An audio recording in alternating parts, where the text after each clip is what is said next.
saya buka saja langsung tanya jawab, waktunya tidak panjang. Oh ya, dimulai dari sayap kiri, silahkan. Waalaikumsalam warahmatullahi wabarakatuh.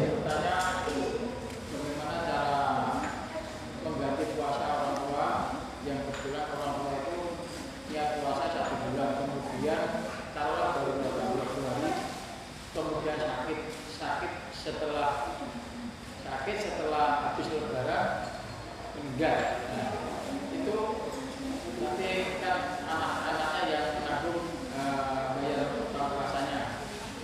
Andai kata yang bayar itu ada anak perempuannya, karena anak perempuannya punya utang waktu datang bulan 4 hari atau 5 hari, apa bisa itu gantinya yang anak perempuan itu sekalian ganti utangnya sendiri, orang tua bisa demikian. Waalaikumsalam warahmatullahi wabarakatuh. Ini tentang qadha puasa. Jadi kalau orang tua sudah sakit-sakitan dan posisi di tahun akhir itu sudah tidak puasa, atau setahun yang lalu sudah tidak puasa, sudah bayar fidyah. Ada riwayat tahun lalu sudah tidak kuat bayar fidyah, lalu tahun ini baru dapat sekian hari belum bayar fidyah, belum puasa, meninggal. Apa yang kita lakukan? Fidyah.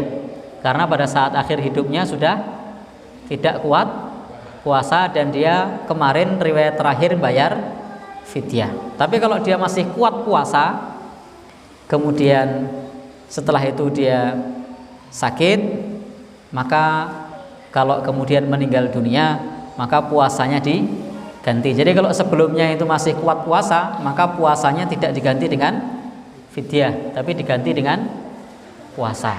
Tetapi kalau sudah tidak kuat puasa, maka diganti dengan fidyah. Nah, bagaimana cara puasanya? Sebagaimana dalam hadis Nabi itu, man mata wa alaihi shaum shoma anhu waliyuhu. Barang siapa yang meninggal dan dia punya utang puasa, maka walinya itu yang berpuasa. Jadi walinya yang berpuasa. Siapa dia? Ya, anaknya. Kalau tidak anaknya, siapa lagi yang ada di situ? Yang paling dekat hubungannya siapa di situ? Nah, adiknya. Nah, kemudian siapa lagi? Kalau ada yang lebih dekat lagi, kakaknya misalnya. Jadi intinya utang kepada Allah itu wajib dibayar. Fadainullah ahaqqu ayyuqda alaih. Hutang kepada Allah lebih layak dan lebih berhak untuk dibayar. Jadi jangan sampai kita ketika punya hutang kepada Allah itu tidak dibayar. Kalau dalam kasus yang diceritakan tadi itu sudah tua. Jadi dalam pertanyaan tadi sudah tua, sudah renta. Lalu kemudian dia sakit. Setelah itu meninggal karena sakitnya tersebut. Maka dalam kasus ini cukup fidyah. Kenapa? Karena sakitnya sudah tidak mungkin sembuh. Beda kalau kemudian dia anak muda,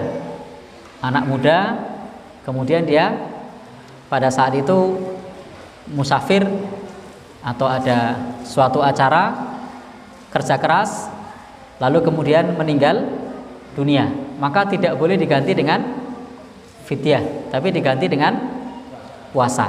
Tapi dalam kasus pertanyaan ini dia sudah renta dan tidak mungkin jikapun dia hidup untuk puasa, maka bisa diganti dengan fidyah. Wallahu a'lam bishawab.